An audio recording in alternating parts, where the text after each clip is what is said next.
সবাইকে স্বাগত দীপ্ত সন্ধ্যার সংবাদের সাথে রয়েছে দোলা ডলারের। শুরুতেই জানাবো সংবাদ শিরোনাম। পরীক্ষামূলকভাবে ঢাকার কিছু শিক্ষা প্রতিষ্ঠানে অনলাইনে ক্লাস হবে 3 দিন, জানালেন শিক্ষামন্ত্রী। আবু সাইদ হত্যা মামলায় 2 পুলিশের মৃত্যুদণ্ড, 3 জনের যাবজ্জীবন সাজা, পরিবারের অসন্তোষ।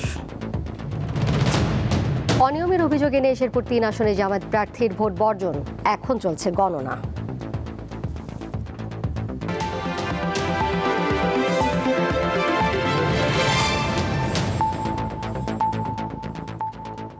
ঢাকার কিছু শিক্ষা প্রতিষ্ঠানে 3 দিন অনলাইন এবং 3 দিন অফলাইনে ক্লাস হবে বলে জানিয়েছেন শিক্ষামন্ত্রী আ.ন.ম এহসানুল হক মিলন। দুপুরে আন্তর্জাতিক মাতৃভাষা ইনস্টিটিউটে ব্রিফিংয়ে শিক্ষামন্ত্রী বলেন, শিক্ষার্থীরা শনি, সোম ও বুধবার সরাসরি ক্লাসে উপস্থিত থাকবে। এছাড়া রবি, মঙ্গল ও বৃহস্পতিবার অনলাইনে ক্লাস হবে। যানজট নিরসনের লক্ষ্যে পরীক্ষামূলক মডেলের আওতায় নির্বাচিত স্কুলগুলোতে সপ্তাহে 3 দিন অনলাইন ক্লাস হবে।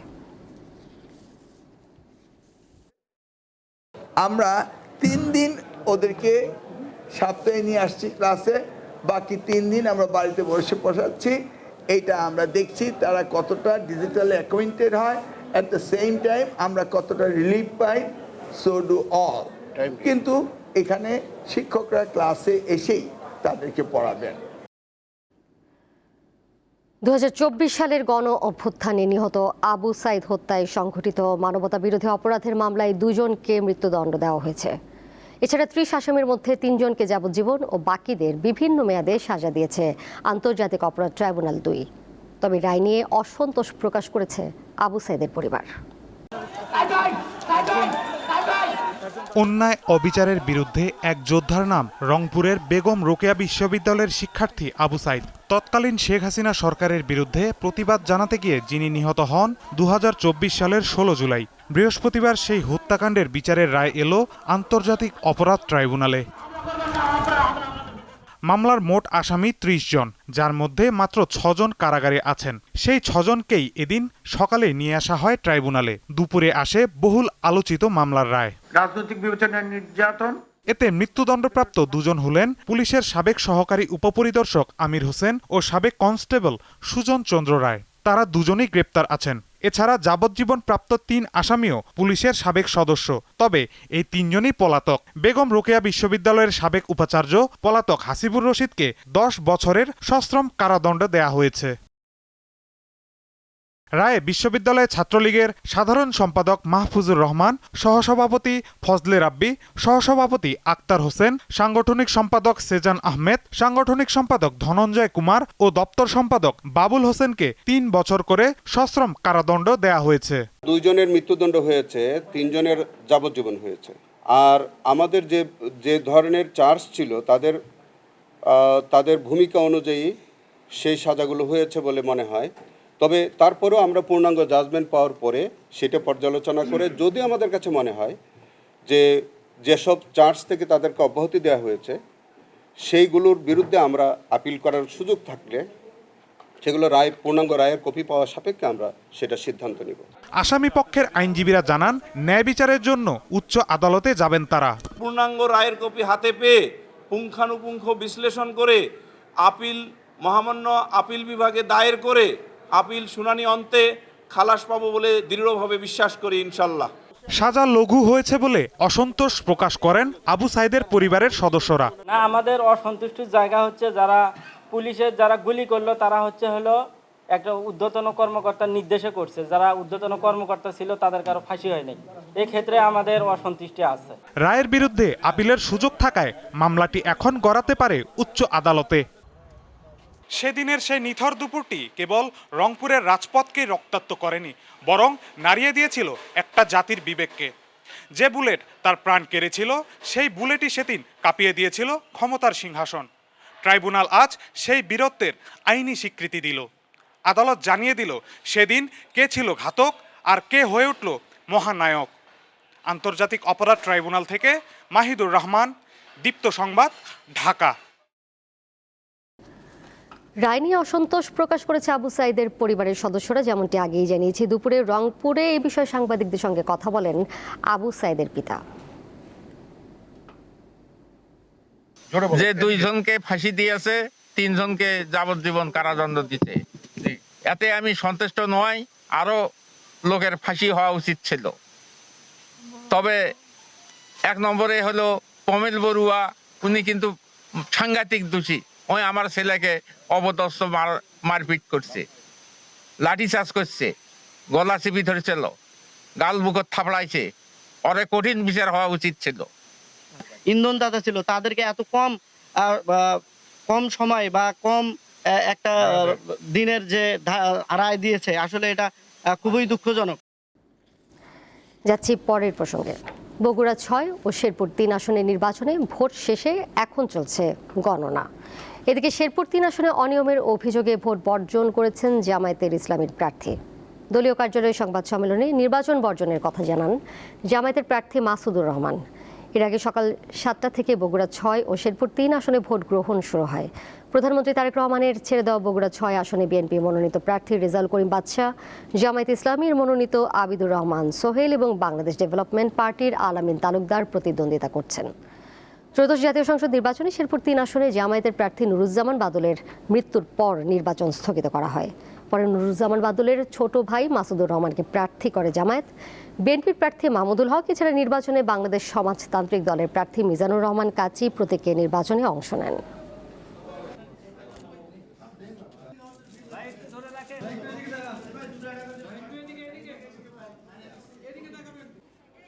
আশা করছি এই নির্বাচন অত্যন্ত সুষ্ঠু, অবাধ এবং নিরপেক্ষ হবে। ব্যাপারে যদি নিরপেক্ষ নির্বাচন হয় তাহলে জয়ের ব্যাপারে শতভাগ আশাবাদী। হাম ও হামের উপসর্গ নিয়ে 24 ঘন্টায় আরও 7 রোগীর মৃত্যু হয়েছে। এ সময় হাসপাতালে ভর্তি হয়েছে 1829 রোগী। স্বাস্থ্য অধিদপ্তর আজ এক বিজ্ঞপ্তিতে তথ্য জানিয়েছে, বৃহস্পতিবার সকাল 8টা পর্যন্ত আগের 24 ঘন্টায় হামে মারা যাওয়া এক শিশু ঢাকা বিভাগের।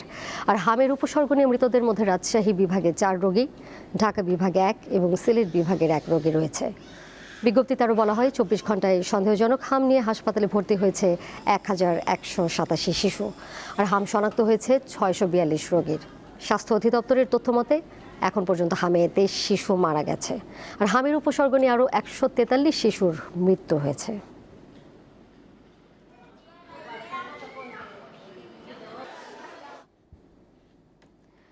অন্তর্বর্তী সরকারের জাতীয় মানবাধিকার কমিশন সংশোধন অধ্যাদেশ 2025 রহিত করে 2009 সালের আইন পুনঃপ্রচলন করে আনা বিল জাতীয় সংসদে পাশ হয়েছে।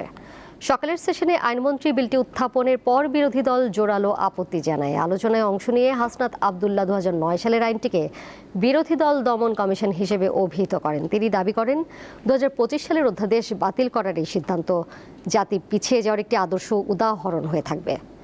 জবাবে আইনমন্ত্রী বলেন, মানবাধিকার কমিশনের কার্যক্রমে যেন কোনো শূন্যতা তৈরি না হয়, সেজন্য 2009 সালের আইনটি আপাতত পুনঃপ্রচলন করা হয়েছে।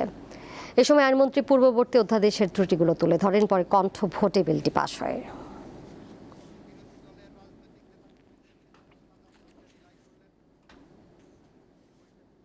বাংলাদেশের ইতিহাসে মানবাধিকার লঙ্ঘনের শিকার সবচেয়ে বড় পরিবার হলো জিয়া পরিবার। বাংলাদেশের ইতিহাসে মানবাধিকার লঙ্ঘনের সবচেয়ে বড় পরিবার হলো বিএনপি পরিবার। আমাদের সামনে বসে আছেন মানবাধিকার লঙ্ঘনের চরমতম শিকার আমাদের মাননীয় প্রধানমন্ত্রী। এই সরকারের বয়স প্রায় 42 দিন হয়ে গেছে। এই সরকার চাইলে প্রতিহিংসার রাজনীতি করতে পারতেন। 42 দিনে বাংলাদেশের একটি মানুষও ক্রস ফায়ারের শিকার হয়নি। 42 দিনে একটি মানুষও গুমের শিকার হয়নি। মাননীয় স্পিকার, এই সরকার মানবাধিকারের কোন পথে হেঁটে যাবে, মানবাধিকারের রেকর্ডই বলছে আমরা সেই পথ ধরে হেঁটে যাচ্ছি। জ্বালানি তেল সংকটে আজও দেশের বিভিন্ন জায়গায় পাম্পগুলোতে নানা অপ্রীতিকর ঘটনা ঘটেছে। গাইবান্ধায় 2টি স্থান থেকে অবৈধভাবে মজুত করা বিপুল পরিমাণ পেট্রোল জব্দ করেছে উপজেলা প্রশাসন। এ সময় তেল মজুদের দায়ে 2 ব্যক্তিকে কারাদণ্ড দেওয়া হয়। ভোলায় অবৈধভাবে জ্বালানি তেল মজুদ বিরোধী অভিযান জোরদার করেছে প্রশাসন। সংকটের কারণে পাম্পগুলোতে দীর্ঘ লাইনে দাঁড়িয়ে চরম ভোগান্তিতে পড়ছেন চালকরা। পটুয়াখালীতে জ্বালানি তেলের তীব্র সংকট জনজীবনে বড় ধরনের প্রভাব ফেলেছে। ডিপো থেকে চাহিদা অনুযায়ী সরবরাহ না পাওয়ায় জেলার বেশ কয়েকটি ফিলিং স্টেশন বন্ধ রয়েছে।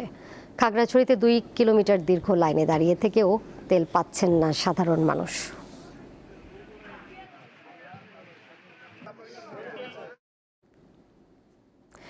বর্ষবরণের উৎসব মানেই নতুনের আবাহন। পুরনোকে বিদায় জানিয়ে বাঙালির প্রাণে জেগে ওঠে পয়লা বৈশাখের আনন্দ। ঢাকা বিশ্ববিদ্যালয়ের চারুকলা থেকে এবারও শোভাযাত্রা হবে, তবে নাম বদলে হয়েছে বৈশাখী শোভাযাত্রা। চলছে তারই জোর প্রস্তুতি।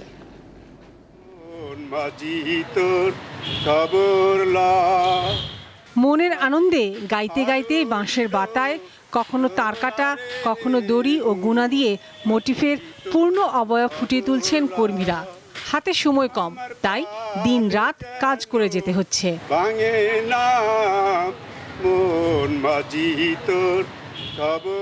চৈত্রের বিদায়ী হাওয়ায় ঢাকা বিশ্ববিদ্যালয়ের চারুকলা অনুষদ এখন ব্যস্ত সময় পার করছে। 1433 বঙ্গাব্দ বরণের জন্য তৈরি হচ্ছে বিশাল সব মুখোশ ও শিল্প কাঠামো। চলছে রং তুলির আঁচড়। তবে এবারের আয়োজনটা একটু ভিন্ন। গত কয়েকদিন ধরে ইউনেস্কো স্বীকৃত মঙ্গল শোভাযাত্রার নাম নিয়ে যে বিতর্ক উঠেছিল, সংস্কৃতি মন্ত্রীর বৈশাখী শোভাযাত্রার ঘোষণার মধ্যে দিয়ে তার অবসান হয়েছে।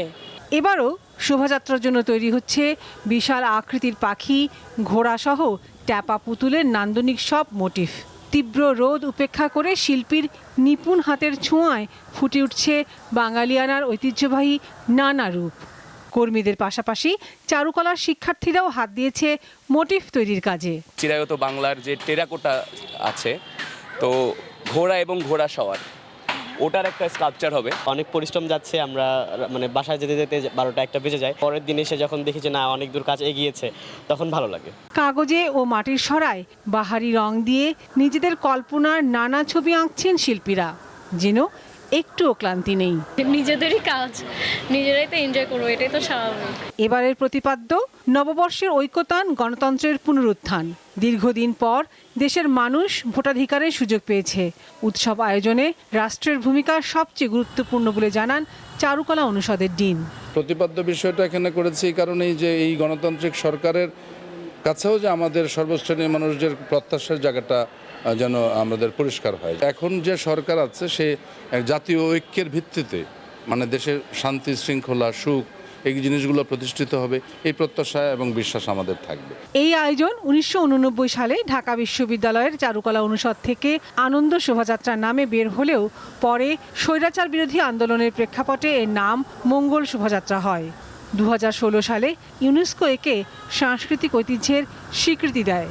নাম নিয়ে বিতর্ক যতই থাক না কেন, বৈশাখ বরণের এই সাজ সাজ রব জানান দিচ্ছে বাঙালির প্রাণের উৎসব সবসময় সব বিতর্কের ঊর্ধ্বে। ঢাকা বিশ্ববিদ্যালয় চারুকলা থেকে লাবণী গুহ, দীপ্ত সংবাদ।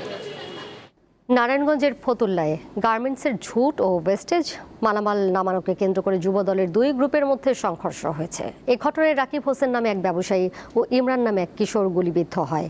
এছাড়া ইটপাটকেলের আঘাতে আরও 8 জন আহত হয়। গুরুতর অবস্থায় তাদের 2 জনকে ঢাকা মেডিকেল কলেজ হাসপাতালে ভর্তি করা হয়েছে।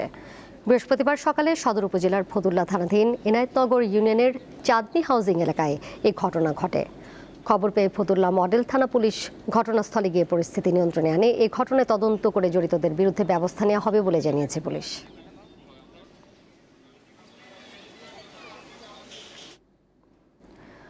নওগাঁর একটি বেসরকারি ক্লিনিকে ভুল চিকিৎসায় এক প্রসূতি মায়ের মৃত্যুর অভিযোগ উঠেছে।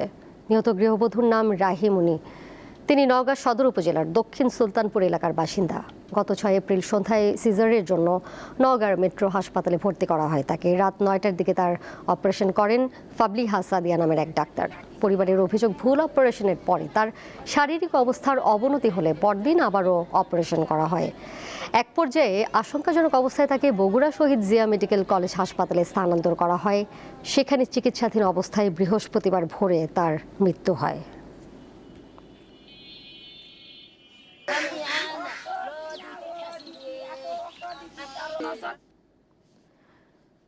মধ্যপ্রাচ্যের উত্তেজনা কিছুটা কমার আগেই আবারও নতুন করে কূটনৈতিক সংকট দেখা দিয়েছে। ইরানের অভিযোগ, তাদের দেওয়া 10 দফা প্রস্তাবের মধ্যে কিছু শর্ত এরই মধ্যে লঙ্ঘিত হয়েছে। এমন পরিস্থিতিতে পরস্পর বিরোধী বক্তব্য দিচ্ছে পক্ষগুলো, যা আসন্ন শান্তি আলোচনাকে প্রশ্নের মুখে ফেলেছে। যুদ্ধবিরতি মানেই চূড়ান্ত সমাপ্তি নয়। আপাতত 2 সপ্তাহে যুদ্ধবিরতি কার্যকরের বিষয়ে যুক্তরাষ্ট্র, ইসরায়েল ও ইরান একমত হয়েছে ঠিকই, কিন্তু এর শর্তাবলী ও ভবিষ্যৎ নিয়ে শুরু হয়েছে চরম ধোঁয়াশা। চুক্তির প্রতিটি শর্ত নিয়ে দেখা দিয়েছে মতভেদ, বিতর্ক। পরস্পর বিরোধী বক্তব্য দিচ্ছে পক্ষগুলো, যা আসন্ন শান্তি আলোচনাকে খাদের কিনারে ঠেলে দিয়েছে। যুদ্ধবিরতি ঘোষণার পর 10 দফা প্রস্তাবের একটি রূপরেখা তুলে ধরেছে ইরান। সেখানে ইউরেনিয়াম সমৃদ্ধকরণের অধিকার, নিষেধাজ্ঞা প্রত্যাহার, হরমুজ প্রণালীতে একচ্ছত্র নিয়ন্ত্রণ, মধ্যপ্রাচ্য থেকে যুক্তরাষ্ট্রের সেনা প্রত্যাহার সহ বড় কৌশলগত বিষয়গুলো অন্তর্ভুক্ত রয়েছে। এরই মধ্যে শান্তি আলোচনার জন্য প্রস্তুত ইরান ও যুক্তরাষ্ট্রের প্রতিনিধিরা, কিন্তু ইরানের অভিযোগ আলোচনার আগেই ইরানের 10 দফার বেশ কিছু শর্ত লঙ্ঘিত হয়েছে। ফলে আলোচনার যে ভিত্তি তৈরি হওয়ার কথা ছিল সেটি এখন দুর্বল হয়ে পড়েছে। পাকিস্তানের প্রধানমন্ত্রী শেহবাজ শরীফ মধ্যস্থতার সময় স্পষ্ট করে বলেছিলেন, লেবানন সহ সব অঞ্চলে যুদ্ধবিরতি কার্যকর করতে হবে, কিন্তু বাস্তবে সেই শর্ত মানা হয়নি। ইসরায়েল লেবাননে সামরিক অভিযান চালিয়ে যাওয়ায় এই শর্ত কার্যত ভেঙে গেছে বলে মনে করছে তেহরান।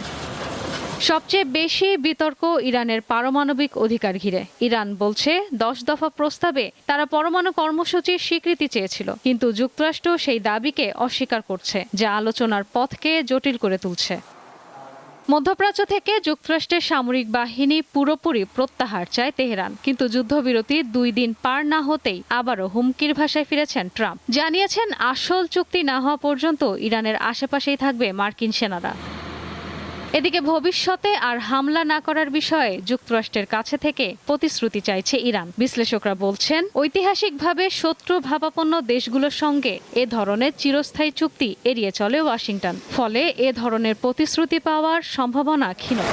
সব মিলিয়ে পরিস্থিতি আবারও অনিশ্চয়তার দিকে মোড় নিচ্ছে। যুদ্ধবিরতি ঘোষণার পর যে আশার সঞ্চার হয়েছিল তা এখন আস্থার সংকটে আটকে গেছে। আর তাই শুক্রবার পাকিস্তানে আসন্ন আলোচনার দিকেই তাকিয়ে রয়েছে বিশ্ব। ইশরাত সুমা, দীপ্ত বার্তা কক্ষ। এদিকে ইসরায়েলের হামলায় একদিনে লেবাননে অন্তত 254 জন নিহত হয়েছেন। আল জাজিরা জানায়, বুধবার রাত থেকে রাজধানী বৈরুত সহ দেশটির বিভিন্ন অঞ্চলে ব্যাপক বিমান হামলা শুরু করে ইসরায়েল। মাত্র 10 মিনিটেরও কম সময়ে বৈরুতের কমপক্ষে 100টি স্থানে হামলা হয়, এতে ধসে গেছে বহু ভবন। হিজবুল্লাহ এই হামলাকে যুদ্ধবিরতির লঙ্ঘন ও গুরুতর যুদ্ধাপরাধ হিসেবে আখ্যা দিয়েছে এবং পাল্টা হিসেবে উত্তর ইসরায়েল লক্ষ্য করে রকেট হামলা চালিয়েছে।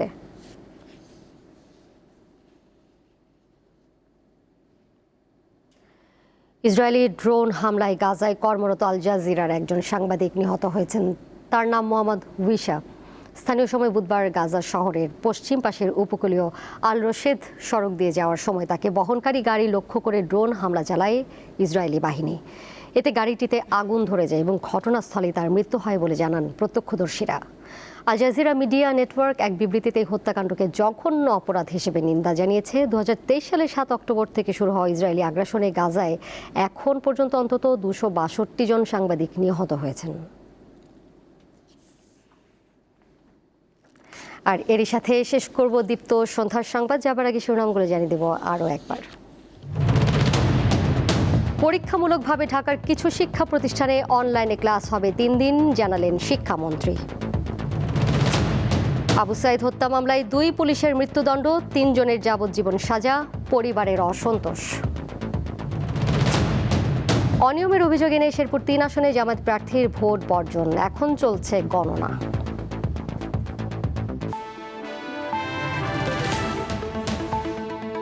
এই ছিল এখনকার মতো। পরের সংবাদ দেখবেন রাত 11টায়।